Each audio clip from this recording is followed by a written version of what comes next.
I know, you clicked for the Khamzat Chimaev pick for middleweight presidency. I will explain later why I believe Khamzat Chimaev would be the best president within all the middleweights, but we will get to that later, so be patient. Today I'm gonna talk about every fighter for every weight class who is most and who is not most suitable for presidency of any country, okay? It could be any country. We are beginning with flyweight. My pick for flyweight is definitely Matt Schnell. Look at the complete division of flyweight. I can't see anybody who is as suitable as Matt Schnell, because we can talk about Alexander Pantoja. Yeah, Alexander Pantoja could be a good president, but I somehow believe something about his persona is not real, it's fake. So the realest guy on this list is Matt Schnell. Matt Schnell is eloquent, he can talk. I don't know, he looks like a president, just give him a suit, he could be a president. And the guy who is not suitable for presidency at flyweight is Manel Kape. Manel Kape is just a straight G, and I'm gonna talk about this soon as well. But Manel Kape, no. He could not be president. His ethics, his whole demeanor, he can't keep his cool, and that's a great deficit for a president. Bantamweight, Corey Sandhagen as the most suitable president. Corey Sandhagen is a very thoughtful guy. Corey Sandhagen is humble. Corey Sandhagen just has something about him. You got to like him. Outside the octagon, he's this friendly, nice, eloquent, thoughtful guy. But in the arena, in the octagon, damn, this guy turns into the Sandman, and we know why. Vicious, deadly, very skilled in the octagon, and everything about Corey Sandhagen is very trustworthy. What about Henry Cejudo? Not sure. What about Jose Aldo? I'm pretty sure Jose Aldo could be a great president in Brazil. What about Umar Nurmagomedov? No. Umar Nurmagomedov is the guy who is least suitable for presidency in Bantamweight, because Umar Nurmagomedov can't keep up with his schedule. This guy cancelled so many bouts. Yes, he's very disciplined in his training, but as soon as something is up, as soon as one difficulty gets into his way, he quits. And I don't like this about many of the Dagestani fighters. Many Dagestani fighters have very high dropout rates. But we're gonna talk about that soon as well. Little roast on my Dagestanis. Featherweight, Alexander Volkanovski. The great Volkanovski, he did so much for the sport, he did so much for the featherweight division. He kept this division alive for such a long time until the young, hungry lion Ilya Tuporia just entered the octagon and took away his title and took away everything. But in my opinion, Volkanovski always handles this great. Yes, there's a lot of room and space for him to talk about excuses, even though he said he's not going to talk about excuses. For example, the Makhachev 2 fight, he talked about excuses. That's something that would not be great as a president, but also it's very political. So Volkanovski, with his demeanor, with his support he's getting, with his status, I believe he could lead a country at least as suitable as possible in the featherweight division. Bryce Mitchell, let's talk about him. Bryce Mitchell could not be president. I know Bryce Mitchell is a very believing guy, and that's great, but Bryce Mitchell talks so much crap. He said that the earth is flat. He said humans have never been to space. All the stuff we see on the internet is CGI. Please, if you're one of those guys who thinks it's all CGI and the space and rockets and all that stuff, it's not real, maybe you got CTE. Lightweight division. Michael Chandler is the man if it comes to be president. Lightweight division is very stacked, and there's a lot of potential for presidents.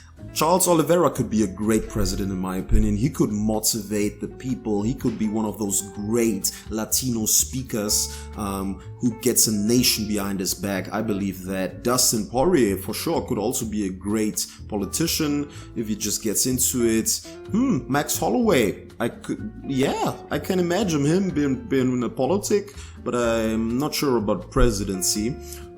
So I had to just go for Michael Chandler. That guy is very well spoken. He thinks about stuff a lot. He adopted 2 black kids. So hey, what should I say? This guy just appears like a clean guy, you know, and that's all you need for a great presidency run and to be elected. So Michael Chandler would be the guy to win that stuff. Renato Moicano. No.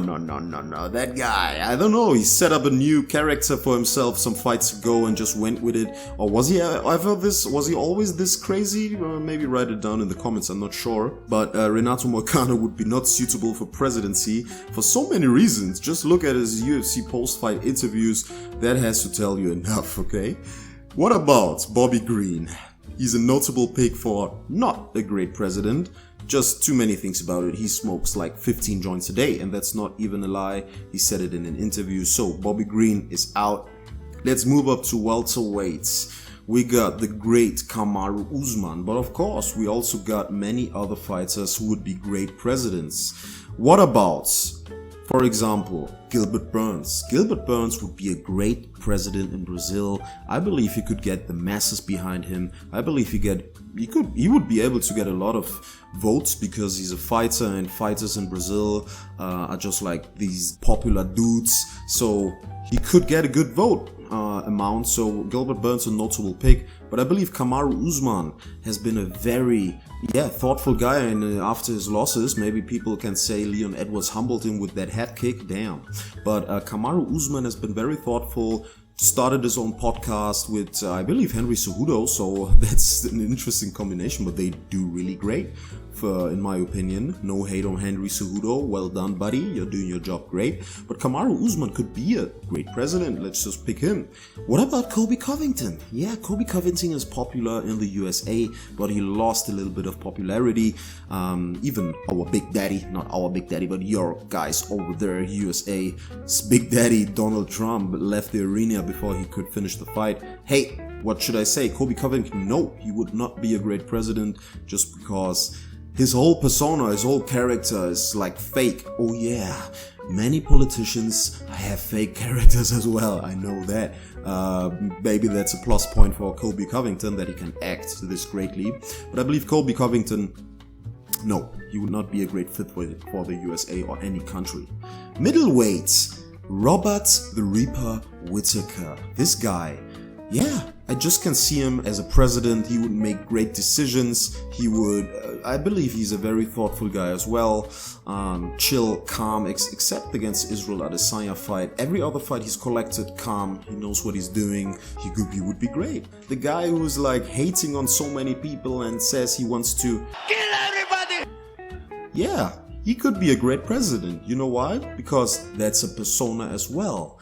Outside the cage, he's a very disciplined guy. He trains like just 5 days a week, stays in his room, leaves from the restaurant early because he has to go to bed or get to a training session.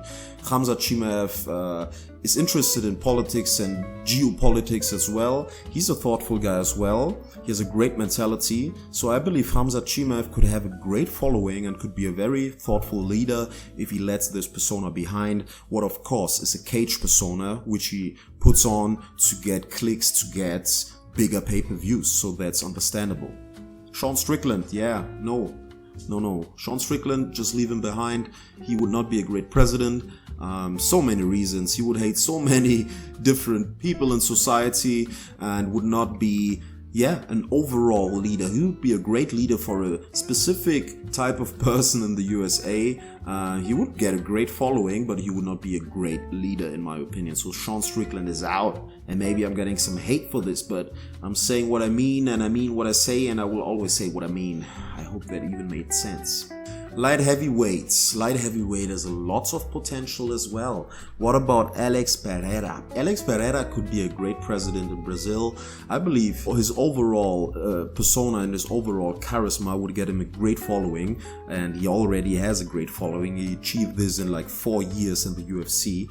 That's insane. So what would he achieve if he would really go for a big presidency run with a big election behind him, with a big machinery behind him, just feeding into his campaign? That would work. But in my opinion, the greatest president in this division still is Jan Blachowicz. Jan Blachowicz is a respected dude. Jan Blachowicz is down to earth. Jan Blachowicz is a fair guy. Jan Blachowicz would be a great president. Jan Blachowicz would get a great following in Poland. Vitaly Klitschko became mayor of Kiev and it still is to this day. So fighters can become great leaders. Jan Blachowicz could become a great leader in light heavyweight. Anthony Smith is delusional AF, he's out. Heavyweight, Tom Aspinall, he would be the greatest president in heavyweight for so many reasons. I don't see anybody else. Tai Tuivasa, definitely not, he's out for sure. I picked him as the worst pick in heavyweight. He's not disciplined. No, he's a party dude. Party dudes don't belong into office. Derek Lewis, he doesn't give a F about any other thing than getting money, so presidency would not be his thing. Gelton Almeida maybe could become a great president in Brazil. Yeah, for sure, he could be a notable pick. Stipe Miocic, nobody understands this dude, he's out. Cyril Gahn, he's a quiet guy. I'm not sure if he's quite the speaker, if he could motivate and bring a big group of people behind him, so he's out as well. John Jones, John Jones would be a great politician, I believe. He could get a great amount of followers, I believe, but I'm not sure if he's too petty for presidency, because he's beefing up with random Twitter dudes on the internet. He's just reacting to all kind of things about him that said negatively, so I'm not sure that he can withstand all the negativity that comes with being a president. So John Jones is out as well. I have to go with Tom Aspinall. He's humble. Aspinall would be a great leader. I believe he's a great man overall with a great belief system. So Tom Aspinall would be a great president and he could motivate people as well. Let's pick him. Alright guys, what about my picks? What do you say? Do you have any other picks? Is any other fighter being not seen on this list? If yes, just write it down in the comments. What are your picks for presidency? And between all the guys I picked, who would be the greatest president? Let's talk about that soon. Watch this video on the left to keep the content about UFC flowing and subscribe to my channel for future UFC videos. Peace!